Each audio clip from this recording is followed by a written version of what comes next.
Anak ni Vic Soto at Pauline Luna, nagtapos ng kinder at magiging grade 1 na.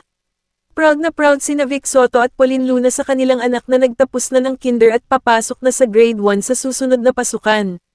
Dumalo ang mag-asawa sa moving up day ng kanilang anak upang saksihan ang mahalagang okasyon na ito. Sa gitna ng kasiyahan, masayang ibinahagi ni Vic at Pauline ang tagumpay ng kanilang anak, na ngayon ay handa ng harapin ang bagong yugto ng kanyang pag-aaral. Ang makulay na seremonya ay puno ng pagmamahal at suporta mula sa kanilang pamilya. Bilang mga proud parents, ramdam ang tuwa at excitement ni Vic at Pauline habang pinapanood ang kanilang anak na sa stage. Isang patunay ito ng kanilang walang hanggang suporta at pagmamahal para sa kanilang anak, na nagbigay inspirasyon sa marami na pahalagahan ang bawat hakbang sa pag-unlad ng mga bata. Narito ang video.